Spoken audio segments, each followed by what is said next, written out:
Hai, kembali bersama saya Suntar di Bengkel Mafia. Kali ini melanjutkan pembahasan dari video sebelumnya tentang hukum Gauss. Kita akan memasuki beberapa soal khususnya tentang pelat bermuatan ya untuk mencari medan listriknya. Nah, sebelum menonton video ini ada baiknya teman-teman menonton dulu pembahasan saya di video sebelumnya mengenai hukum Gauss ya, supaya teman-teman lebih memahami karena ini ada kelanjutannya, ada kesinambungannya. Oke, nah ini diberikan ada sebuah pelat bermuatan ya. Di sini pelat ini diberikan muatan plus Q totalnya, lalu terdistribusi merata. Jadi terdistribusi secara homogen ya. Total muatannya plus Q dengan luasnya totalnya adalah A. Ini sebut saja pelat A. Lalu pelat yang kedua sama seperti ini ya kondisinya, plus Q didistribusikan secara merata, lalu kemudian ini kita sebut pelat B. Nah, pelat C bedanya adalah besarnya sama, tapi hanya saja yang didistribusikan adalah muatan negatif. Pertanyaannya, tentukan nilai medan listrik ya di daerah kiri, lalu di sini, lalu di antara kedua plat B dan C, lalu kemudian di daerah kanan plat C. Berapa total medan listrik yang ada? Nah, teman-teman kalau lihat ya di dalam video sebelumnya saya sudah turunkan melalui hukum Gauss ya. Di situ saya dapatkan untuk satu plat. Untuk satu plat, ternyata medan listriknya adalah lurus ya ke kanan dan ke kiri. Sedangkan kalau untuk muatan negatif kita tahu bahwa dia masuk ya. Berarti di sini dia ke kiri, di daerah sini dia masuk ke dalam ke kanan seperti itu. Dan besarnya adalah sigma atau rapat muatan per 2E0 ya atau 2 epsilon 0 juga boleh ya. Jadi itu adalah besar daripada medan listrik yang dihasilkan oleh pelat bermuatan. Nah, sekarang kita coba dulu gambarkan ya medan listrik daripada plat A di setiap daerah, plat B di setiap daerah, dan plat C medan listrik yang dihasilkan untuk setiap daerah. Nah, ini adalah garis ini medan listriknya. Untuk plat A, ini yang berwarna agak kemerahan ya, dia di daerah kanan plat A itu ke kanan, terus medan listriknya di daerah kiri ke kiri. Sedangkan untuk plat B ya, muatan positif berarti ini ke kanan terus, di sebelah kiri ke kiri terus ya. Itu adalah medan listrik akibat plat B. Untuk plat C ya, karena muatan negatif berarti dia masuk, berarti ke kanan gini, masuk sini. Untuk daerah sebelah kanan dia malah ke kiri, masuk ke sini ya. Jadi ini adalah medan listrik akibat plat C. Nah, kalau kita lihat sekarang berarti untuk medan listrik total di daerah ini apa? Berarti kalau kita lihat itu kan ada yang ke kiri, ada yang ke kanan.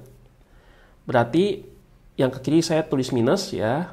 Ini min EB ya, lalu ke kanan saya pakai plus EC. Dan kita tahu semua besarnya sama. Yaitu apa? Sigma per 2E0.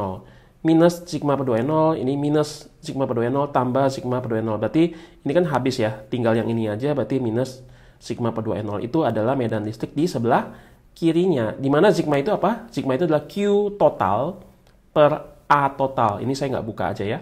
Oke, sekarang bagaimana dengan di dalam daerah sini? Berarti apa? Ada yang ke kanan, ada yang ke kiri, ada yang ke kanan gitu ya. Nah, ini EA kurang EB tambah EC. Kalau kita jumlahkan, kita akan dapat seperti ini. Sehingga yang plus sama minus akan habis ya, tinggal yang sigma per 2E0. Berarti sama ya, seperti ini. Cuman bedanya adalah ini minus ke kiri, ini plus ke kanan ya. Jadi di dalam ini ada totalnya ke kanan netonya. Di sini totalnya justru dia ke kiri. Ingat tadi saya minus ke kiri, plus ke kanan. Oke, bagaimana dengan daerah sini ya? Dari sini saya tuliskan di sini. E totalnya atau E netonya adalah EA tambah EB tambah EC. Semuanya ke kanan, dijumlahkan semua. Berarti ini sigma per 2E0 tambah sigma per 2E0 tambah sigma per 2E0. Berarti ini 3 kali sigma per 2E0. Seperti ini. Ini yang di sini ya. Lalu bagaimana di sebelah kanan? Ini saya tuliskan di atas ya. Maka E totalnya adalah EA ke kanan, EB plus EB ke kanan, EC-nya ke kiri minus ya. Maka dengan demikian kita dapat sigma per 2E0 tambah sigma per 2E0 dikurang sigma per 2E0.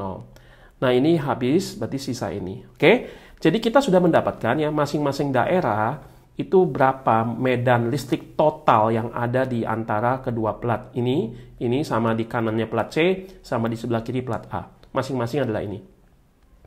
Dengan positif artinya ke kanan, dengan negatif artinya ke kiri. Dan sigma itu adalah Q total per A total. Mengapa rumusnya adalah ini? Lihat video saya sebelumnya. Oke, sekarang kita coba masuk ke kasus yang khusus. Meskipun lebih mudah, tapi saya akan jelaskan karena ini penting. Kita masuk ke dua pelat bermuatan. Nah, dua pelat bermuatan ini, yang satu dikasih muatan plus Q, yang di satu ini dikasih muatan min Q ya. Totalnya sama besarnya, cuma bedanya ini muatan positif, muatan negatif, terdistribusi merata pada suatu luasan A.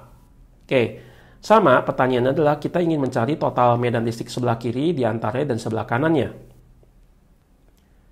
Untuk yang medan listrik yang dari muatan positif ini ke kanan gitu ya. Untuk daerah kiri dia ke kiri terus. Untuk medan listrik yang disebabkan oleh pelat yang muatan negatif ini, di sebelah kirinya itu malah ke kanan masuk gitu ya. Di sebelah kanan malah dia ke kiri masuk. Karena muatan negatif medan listriknya masuk, muatan positif medan listriknya secara kesepakatan ya itu keluar. Oke. Kenapa lurus? Kenapa nggak ada yang ke atas? Itu saya ada bahas di video sebelumnya. Silahkan ditonton ya. Nah sekarang kita masuk membahas ini ya, di daerah ini berapa totalnya, di tengah ini totalnya berapa, dan sebelah kanannya totalnya berapa. Nah, ini anggaplah ini di antaranya atau di dalam. Kalau yang di sebelah kiri ini di luar dua pelat bermuatan. Ini kanan juga di luar dua pelat bermuatan. Ini di dalam dua pelat bermuatan. Istilahnya begitu ya. Berarti medan listrik di luar sini, perhatikan, satu ke kiri, satu ke kanan. Min E1 tambah E2. Dan kita tahu bahwa E1 itu sigma per 2E0, yang E2 juga sama sigma per 2E0. Ditotalkan 1 plus 1 minus jadi 0. Yang di sebelah kanan ini juga sama, ya.